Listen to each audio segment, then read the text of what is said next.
Welcome to my YouTube channel. आज के इस वीडियो में हम इंग्लिश ग्रामर के 10 एमसीक्यूज को डिटेल में सॉल्व करेंगे। ये इस सीरीज का 10th वीडियो है। अगर आपने पहले 9 वीडियोस नहीं देखे तो उनकी लिंक्स मैं डिस्क्रिप्शन में देता हूँ, आपने वो जरूर भी देखने हैं। वीडियो 3 में एक सवाल था, question number 9, which sentence has a subject verb agreement error. तो इसका सही मैंने जो ऑप्शन बताया था दैट इज ए। तो कई सारे स्टूडेंट्स कह रहे हैं कि सर इसका सही ऑप्शन होगा क्या, बी। अब देखें, आपने स्टेटमेंट जो है वो केयरफुली रीड करनी है। Which sentence has a subject verb agreement error. ये जो ऑप्शंस हैं इनमें किस सेंटेंस में क्या सब्जेक्ट वर्ब एग्रीमेंट एरर है।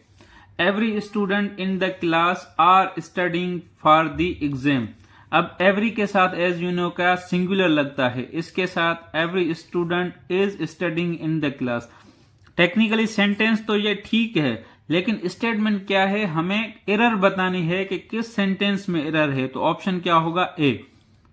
अगर ये सवाल इस तरह होता कि विच sentence has correct subject verb agreement, तो उस केस में क्या होता, ऑप्शन बी होता। तो आप लोगों ने जो सवाल की स्टेटमेंट है वो केयरफुल रीड करनी है और उसके अकॉर्डिंगली क्या है सवाल को अटेम्प्ट करना है। इस वीडियो का पहला सवाल है कि I complimented him dash his success. अब कॉम्प्लीमेंट क्या है, एक लफ्ज है जिसकी दो मीनिंग्स हैं। एक तो क्या अ पोलाइट एक्सप्रेशन और प्रेज और एडमरेशन, या किसी को कांग्रेचुलेट करना, किसी की तारीफ करना या किसी को कांग्रेचुलेट करना, तारीफ करना या किसी को मुबारकबाद देना। तो ये एज ए नाउन भी यूज होता है और एज ए वर्ब भी यूज होता है। अब देखें, she paid me an enormous compliment. उसने क्या मेरी, इनॉर्मस कहते हैं ह्यूज, उसने मेरी क्या ज्यादा तारीफ की। तो इस सेंस में क्या ये एज ए नाउन यूज हो रहा है। Congratulate or praise someone for something, जैसे he complimented Erica on her appearance. इसने क्या एरिका को उसकी अपीयरेंस पे क्या दिया, कॉम्प्लीमेंट दिया, प्रेज की। तो जो लफ्ज कॉम्प्लीमेंट है जब एज ए वर्ब यूज होता है तो उसके साथ हमेशा क्या, ऑन लगता है। तो इस सवाल का सही ऑप्शन होगा क्या, B, on. I complimented him on his success. मैंने उसको उसकी कामयाबी पे क्या, मुबारकबाद दी। तो जो लफ्ज कांग्रेचुलेट, अच्छा इसका सिनोनिम कॉम्प्लीमेंटेड ऑन का सिनोनिम क्या होगा, कांग्रेचुलेट। तो उसके साथ भी क्या, ऑन लगता है। इसी के साथ एक पेयर ऑफ वर्ड्स यूज होते हैं। सिर्फ देखें, इसमें COMPLI है और इसमें क्या है, ई है, COMPLEMENT, कॉम्प्लीमेंट। तो ये एज अ नाउन यूज होता है। इसका क्या मकसद है, एडिशन या सप्लीमेंट। समवन और समथिंग दैट कंप्लीट्स, कोई ऐसी चीज या ऐसा शख्स जो किसी चीज को मुकम्मल करे। They are a great couple. Their personalities are a perfect complement to one another. वो क्या है, एक ग्रेट अजीम कपल है। Their personalities, उनकी जो पर्सनैलिटीज हैं वो एक दूसरे को क्या, कंप्लीट करती हैं। तो जो लफ्ज कॉम्प्लीमेंट है COMPLEMENT, उसके साथ क्या, टू लगता है, और LI कॉम्प्लीमेंट उसके साथ क्या, ऑन लगता है। क्वेश्चन नंबर 2 है कि Ahmed was musing dash memories of past. अब ये जो लफ्ज म्यूज है इसकी मीनिंग क्या है। म्यूज एक वर्ब है जिसकी मीनिंग क्या है, बी एब्जॉर्ब इन थॉट्स, क्या गहरी सोचों में खो जाना, पास्ट को याद करना, think deeply. He was musing on the problems he faced. अब इसमें म्यूजिंग के साथ क्या, ऑन हो रहा है, लेकिन नॉर्मली क्या म्यूजिंग के साथ हमेशा क्या, ओवर लगता है। तो इस सवाल का सही ऑप्शन क्या होगा, musing over. Ahmed was musing over memories of the past. वो क्या, जो पास्ट की उसकी यादें थी उसको याद कर रहा है।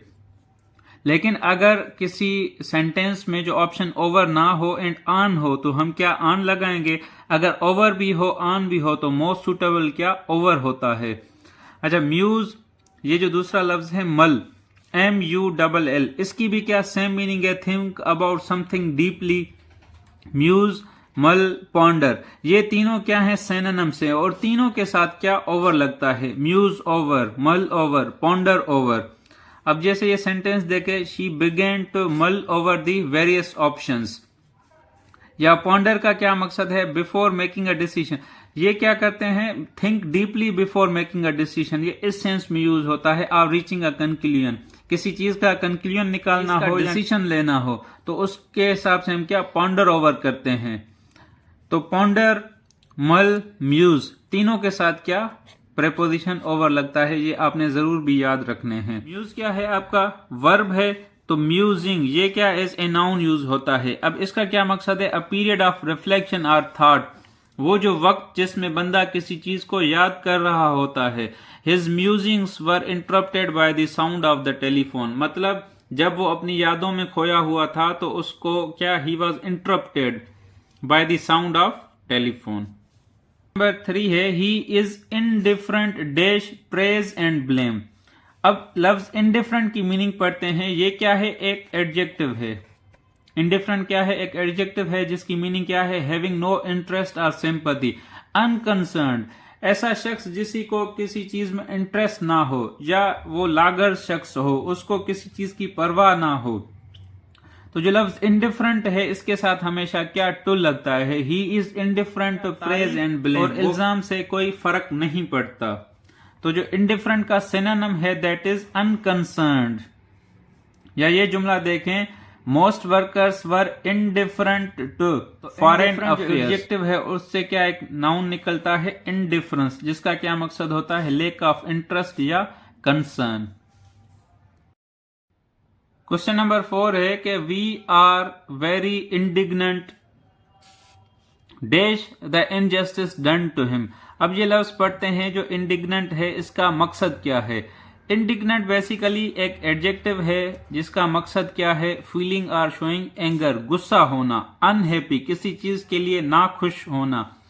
तो इसका जो सिनोनिम है दैट इज एंग्री। तो इस सवाल का सही ऑप्शन होगा क्या, 8।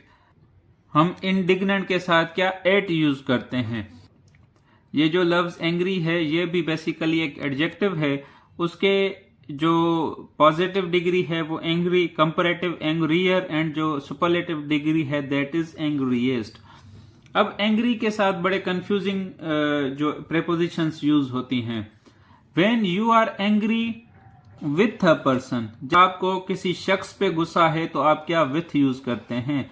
लेकिन जब किसी चीज पे, किसी एक्शन पे, किसी बिहेवियर पे गुस्सा होता है तो आप क्या 8 यूज करते हैं। जैसे ये जुमला देखें, वाई आर यू एंग्री। अब इसमें क्या होगा, मी क्या है, एक पर्सन है, कोई शख्स है, तो इसमें क्या लगेगा, why are you angry with me, and I am angry dash. अब यहां पे कोई भी थिंग लिख लें, एट हर बिहेवियर। तो इस सेंस में क्या आएगा, आई am angry at her behaviour, क्योंकि ये क्या है, एक एक्शन है, कोई थिंग है। क्वेश्चन नंबर 5 है, students should be reconciled dash the ways things are changing. Normally reconciled के साथ क्या विथ लगता है, लेकिन हमें और भी ऑप्शंस एक्सप्लोर करने हैं कि इसके साथ कौन सी मोस्ट सुटेबल प्रीपोजिशंस लग सकती हैं। अब जो लफ्ज रिकंसाइल है इसकी 2 मीनिंग्स हैं। जब इसके साथ विथ यूज होता है इसका क्या मकसद होता है, to make peace, to restore friendly relations, किसी के साथ पेचअप करना, किसी के साथ दोस्ती बहाल कर देना। अब ये जुमला देखें, she wanted to be reconciled with her father. अब ये क्या, she wanted to restore friendly relations with her father. तो इस सेंस में रिकंसाइल के साथ क्या विथ लगेगा। लेकिन रिकंसाइल टू, जब ये रिकंसाइल के साथ टू लगता है तो इसका क्या मकसद होता है, एग्री या एक्सेप्ट, किसी शख्स या किसी चीज को अनवेलकम चीज क्या एक्सेप्ट करवाना। जैसे reconcile someone to make someone accept a disagreeable और अनवेलकम थिंग। जैसे कोई हालात हैं, कोई सिचुएशन है दैट आर नॉट फेवरेबल, लेकिन उसको क्या एक्सेप्ट करना है, तो उस सेंस में क्या टू लगता है। Students should be reconciled dash the way things are changing. अब the way things are changing, ये इसके साथ कोई फ्रेंडली रिलेशंस तो बहाल नहीं हो रहे, तो इस सेंटेंस में क्या लगेगा, टू, क्योंकि the way things are changing. अब जाहिर सी बात है, चेंज इज ऑलवेज अनवेलकम, तो इस सेंस में क्या टू लगेगा। नंबर 6 है, it took a long time to recover dash the shock. अब रिकवर के साथ क्या हमेशा फ्रॉम लगता है। रिकवर का क्या मकसद है? Return to a normal state of health, mind या स्ट्रेंथ। किसी चीज का जब वीक हो जाना, ठीक है, फिर वो अपनी ओरिजिनल पोजीशन पे बहाल हो जाए, तो उस सेंस में हम क्या रिकवर फ्रॉम लगाते हैं। तो वो मेंटल हेल्थ हो या फिजिकल हेल्थ हो या कोई स्ट्रेंथ हो, तो रिकवर के साथ हमेशा क्या लगता है? फ्रॉम। और जो रिकवर का सेकंड फॉर्म है दैट इज रिकवर्ड, और जो रिकवर का नाउन है that is recovery. Question number 7 है the country comprises dash 20 states of, on, from, no preposition. ये जो लफ्ज कंप्राइज है इसका मकसद क्या है? कंसिस्ट ऑफ, बी कंपोज और मेड अप ऑफ, किसी चीज पे मुश्तमिल होना। The country comprises dash 20 states.